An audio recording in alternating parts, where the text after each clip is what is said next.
Manchester United had, I don't know if I want to call it stunning come from behind win against Crystal Palace yesterday. It was somewhat stunning. Shaka Hislop is here with me, so you'd think that they'd get some praises, but not one person. Paul Pogba, Shaka. Now, we know that we have criticized him, but Gary Nevilles has some strong words to say about him and his performance. He says his great weakness is that he plays like he's in the park with his mates. He's not serious. It's almost like a joke to him, like he's doing it for social media. Look, I get the criticism around Paul Pogba, but I'm not having this. And Paul Pogba's great with weakness is the team he's playing in, and more to the point, where he's playing in that team. Now, let's remember, 2015, Paul Pogba played in the Champions League final with Juventus, alongside the likes of Marquisio, Vidal, and Pirlo.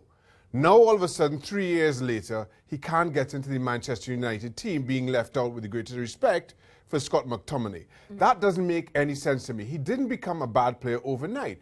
Now, for me, and as much as I mentioned his role in that Juventus midfield, he wasn't a passenger. He wasn't let's throw him in type.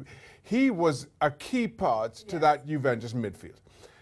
He was a key part playing on the left-hand side of that Juventus midfield, a midfield that Andrea Pirlo dictated and pulled the strings. Now, he comes to Old Trafford, Manchester United, and given the price, you understand, given his physical abilities, given how good he is on the ball, maybe you want and you hope that he kind of plays that Pirlo role, maybe even a little bit better for Manchester United, that he dictates the game, he controls the game. But maybe, not maybe, he's not that type of player. And we've seen he's that. Out of position. He's play Paul Pogba in the position that made you spend 100 million on him. And that's the left-hand side of midfield. You now need to have somebody to come in and dictate, somebody to pull the strings in that midfield, as Juan Mata did when he came on the park for Manchester United against Crystal Palace. But stop expecting him to be something that he's not. And the only fault I have with Paul Pogba, if you want to call it that, is his personality.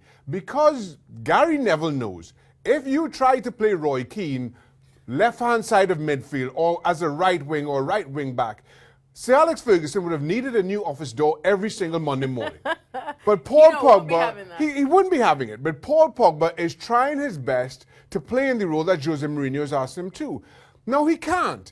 But he's lack of chemistry in the squad, because that's what they're highlighted. Quite possibly so. I think there's a lack of personalities. There's a lack of leadership on the park, and maybe a lack of quality in the players who can be that leader. Had Paul Pogba been playing in this exact team, this exact midfield, with a Michael Carrick maybe 8 or 9 years ago, I think you'd have seen a different Paul Pogba. You'd have seen a different Manchester United, but they don't have that player. They don't have a Michael Carrick of 8 years ago. And Paul Pogba isn't that player either. So now you can criticize Paul Pogba all you want, or you play him in the position that made you recognize him as a £100 million player.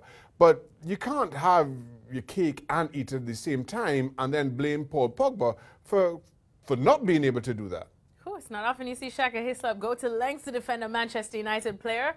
Everyone on Twitter will be shocked, but he's done it. So Gary Nevilles, we hear you, but Shaka says, give Pogba a break, man. He's not in the right position.